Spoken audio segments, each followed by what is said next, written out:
நான் இன்னைக்கு ஆக்சுவலாக எதுவும் பேச வேணான்னு தான் நினச்சேன். பட் ஒரு முக்கியமான ஒரு விஷயத்தை பற்றி இன்னைக்கு நான் பேசலைன்னா அது அவ்வளோ கரெக்டாக இருக்காதுன்னு எனக்கு தோணுச்சு. அதான்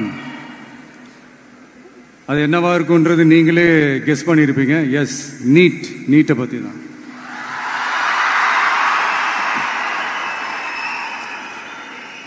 இந்த நீட்டுன்றது பார்த்தீங்கன்னா நம்ம தமிழ்நாட்டில் இருக்கிற மாணவ மாணவிகள், குறிப்பாக கிராமப்புறத்தில் இருக்கிற ஏழை எளிய பிற்படுத்தப்பட்ட, மிகவும் பிற்படுத்தப்பட்ட மற்றும் தாழ்த்தப்பட்ட வகுப்பினை சேர்ந்த இந்த மாணவ மாணவிகள் எல்லாருமே ரொம்பவும் பாதிக்கப்படுறாங்கன்றது தான் ஒரு சத்தியமான ஒரு உண்மை.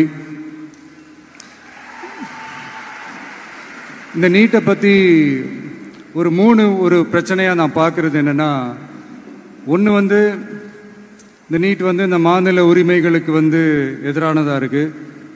நீங்கள் 1975க்கு முன்னாலே பார்த்தீங்கன்னா இந்த கல்வி மாநில பட்டியலில் தான் இருந்துச்சு. உங்க எல்லாருக்குமே தெரிஞ்ச ஒரு விஷயந்தான். அதுக்கப்புறமா தான் அது ஒன்றிய அரசு வந்ததுக்கப்புறம் அது பொது பட்டியலில் அது சேர்த்தாங்க. எனக்கு தெரிஞ்சு அதுதான் ஒரு முதல் பிரச்சனையாக ஒன்று ஸ்டார்ட் ஆச்சு. ரெண்டாவது பார்த்தீங்கன்னா, ஒரே நாடு, ஒரே பாடத்திட்டங்கள், ஒரே தேர்வு. இது பேசிக்காகவே அந்த கல்வி கற்கும் அந்த நோக்கத்திற்கே ஒரு எதிரான ஒரு விஷயமா நான் அதை பார்க்குறேன். ஒவ்வொரு மாநிலத்துக்கு ஏற்ற மாதிரி அந்த பாடத்திட்டங்கள் இருக்கணும். இது நான் மாநில உரிமைகளுக்காக மட்டுமே இதை நான் கேட்கல. நீங்கள் பார்த்தீங்கன்னா அந்த கல்வி முறையில் பல்வேறு கண்ணோட்டங்கள், பல்வேறு பார்வைகள், டிஃப்ரெண்ட் பெர்ஸ்பெக்டிவ்ஸ்னு ஒன்று சொல்லுவாங்க இல்லையா, அப்படி அதுக்கு ஒரு முக்கியத்துவம் கொடுக்குற ஒரு விஷயமா அது இருக்கணுன்றதான் என்னுடைய பார்வை. Diversity is a strength, it is not a weakness. பன்முகத்தன்மை அப்படிங்கிறது அது ஒரு பலமே தவிர பலவீனம்னு சொல்ல முடியாது. இதில் இன்னொரு முக்கியமான ஒரு விஷயம் என்னென்னா, மாநில மொழியில் படிச்சுட்டு, ஸ்டேட் சிலபஸில் படிச்சுட்டு, என்சிஇஆர்டி சிலபஸில் தேர்வு வச்சா அது எப்படிங்க? அதுவும் கிராமப்புறத்தில் இருக்கிற மாணவ மாணவிகள், அதுவும் அவங்களுடைய மருத்துவ படிப்புக்கு கொஞ்சம் யோசிச்சு பாருங்க, இது எவ்வளோ ஒரு கடினமான ஒரு விஷயம்னு. மூணாவது நான் பார்க்குற ஒரு பிரச்சனை என்னென்னா, இப்போ போன மே மாதம் 5ஆம் தேதி அந்த நீட் எக்ஸாம்லாம் நடந்துச்சு. அதில் சில குளறுபடிகள்லாம் நடந்ததா நம்ம நிறைய அந்த செய்திகள்லாம் பார்த்தோம், படித்தோம் இல்லையா. அதுக்கப்புறமே என்ன ஆயிடுச்சுன்னு பார்த்தீங்கன்னா, அந்த நீட் தேர்வுக்கு மேலே இருக்கிற அந்த நம்பகத்தன்மையை மக்கள் மத்தியில் சுத்தமாக போயிடுச்சு. இனிமேல் நாடு முழுக்க அந்த நீட் தேர்வே தேவையில்லை அப்படிங்கிறத இந்த செய்திகள் மூலிமா நாம் எல்லாருமே புரிஞ்சுக்கிட்ட ஒரு விஷயம். சரி, இதுக்கு என்னதான் தீர்வு அப்படின்னா, நீட்டு விலக்கு தான் இதுக்கு உடனடி தீர்வு. நீட்டு ரத்து கோரி தமிழக சட்டமன்றம் கொண்டு வந்திருக்கிற அந்த தீர்மானத்தை நான் மனப்பூர்வமாக வரவேற்கிறேன். இதுக்கு அந்த ஒன்றிய அரசு அந்த கால தாமதம்லாம் எதுவும் செய்யாமல் தமிழ்நாட்டு மக்கள் அவங்களுடைய உணர்வுகளுக்கு மதிப்பு கொடுத்து இதை சீக்கிரமாகவே இதை சால்வ் பண்ணணும் அப்படின்றதான் இங்கே நான் கேட்டுக்கிறேன். சரி, ஓகே, இதுக்கு நிரந்தர தீர்வு தான் என்ன அப்படின்னா, அந்த கல்வி பொது பட்டியலேருந்து மாநில பட்டியலுக்கு கொண்டு வரணும்.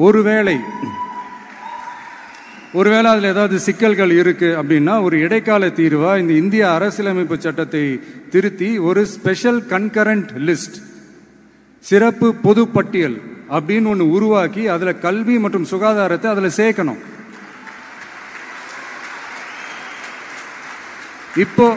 இப்போ இருக்கிற அந்த பொதுப்பட்டியல் என்ன ஒரு பிரச்சனை அப்படின்னா, நீங்கள் அந்த துறைகள்லாம் பார்த்தீங்கன்னா மாநில அரசுகளுக்கு என்னதான் அதில் அதிகாரம் இருந்தாலும் அது முழுக்க ஒன்றிய அரசினுடைய கட்டுப்பாட்டில் தான் இருக்குது. அதனால் மாநில அரசுகளுக்கு அந்த முழு சுதந்திரத்தை அது தரப்பட வேண்டும் அப்படின்றதான் இங்கே என்னுடைய தாழ்மையான ஒரு வேண்டுகோள். ஒன்றிய அரசு அவங்களுடைய கட்டுப்பாட்டில் இருக்கிற ஒரு சில இந்த மெடிக்கல் காலேஜஸ்லாம் இருக்குல்ல, எய்ம்ஸ், ஜிப்மர், பிஜிஐ, இந்த மாதிரி நிறுவனங்களுக்கு வேணால் அவங்க அந்த நீட் எக்ஸாம் நடத்தணும்னா நடத்திக்கலாம். பட் இங்கே அந்த பிரச்சனை என்னன்னா, இது என்னுடைய ஒரு சஜஷன் தாங்க. இது நடக்குமா? உடனே நடக்காதுன்னு எனக்கு தெரியும். அப்படியே நடந்தாலும் அதை நடக்க விட மாட்டாங்கன்னு எனக்கு தெரியும். ஸோ அதனால் இந்த சந்தர்ப்பத்தில் என்னுடைய சஜஷனை உங்ககிட்ட அதை நான் பகிர்ந்துக்கணும்னு ஆசைப்பட்டேன். இதுதான் என்னுடைய தனிப்பட்ட ஒரு கருத்து நீட்டை பற்றி. ஸோ மற்றபடி வேறு ஒன்றும் இல்லை. வந்திருக்கிற என்னுடைய friends, learning is fun, education is celebration. ஜாலியாக படிங்க, ஸ்ட்ரெஸ் எல்லாம் எடுத்துக்காதீங்க. இந்த உலகம் ரொம்ப பெருசு, ரொம்ப ரொம்ப பெருசு. ஆப்பர்ச்சுனிட்டிஸ் அவ்வளோ இருக்கு, அவ்வளோ கொட்டி கிடக்கு. அதனால் ஏதாவது ஒன்று ரெண்டு மிஸ் பண்ணாலும் எதுவும் ஃபீல் பண்ணிடாதீங்க. அப்படின்னா கடவுள் வந்து இன்னொரு ஒரு பெரிய ஆப்பர்ச்சுனிட்டி உங்களுக்காக வச்சுட்டு காத்துக்கிட்டு இருக்கிறாருன்னு அர்த்தம். அது என்னன்னு தேடி கண்டுபிடிங்க.